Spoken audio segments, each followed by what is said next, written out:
one of those things that, it's just another chance to compete against the best of the best and stack yourself up against them. Does it make today stressful that you haven't gotten a chance? So it's like this is your one chance in front of these guys who are going to see you this one time. Yeah, Andy Baggett asked me that question, rank it how important it was, and I said, for me, this was my one opportunity.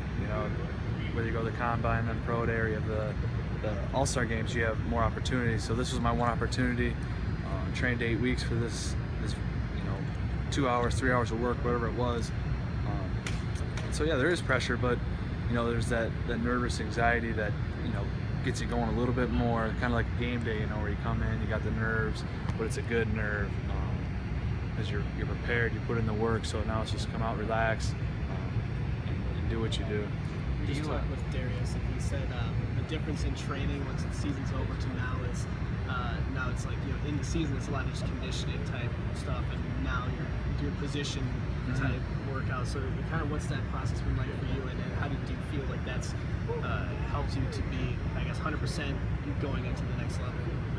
Yeah, after you go from the bowl game right into training, the first few weeks are get yourself healthy, stay in shape, start working some technique, and that next 6 weeks is you're hammering the drills, and you're training like a track athlete. Basically, you're working on stuff that you'll never do again after this day, and other than the routes and catching and that stuff. But yeah, the training it's completely different. It's lifting similar, but the stuff you're doing on the field is completely different than what I'll do from this point forward. Now your whole mindset's changing.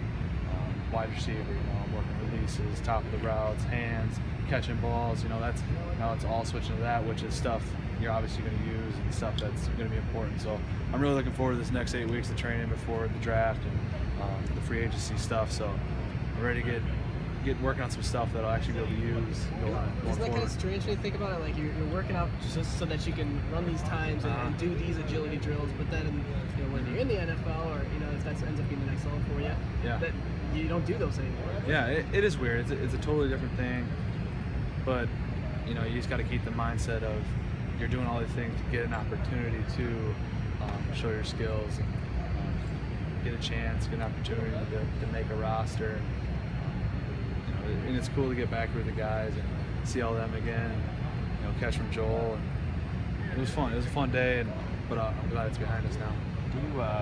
Do you worry at all about the 2 drops today, or do you have a good enough track record of sure hands and it doesn't really matter? Yeah, it's one of those things. Obviously, just a few concentration drops that didn't look it in, but I'm not worried about it. I think my film speaks for itself.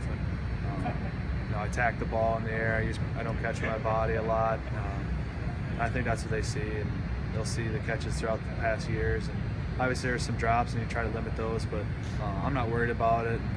I talked to a few scouts, and it didn't seem like a big issue to them either. So, sorry if I missed this. I came in late, but what kind of things went through into that test? If you're allowed to talk about the test. Oh, it was just a cognitive test, like reaction time, memorization, different shapes, just being able to recall things. Like I said, it's another analytic for them to rank you against other prospects.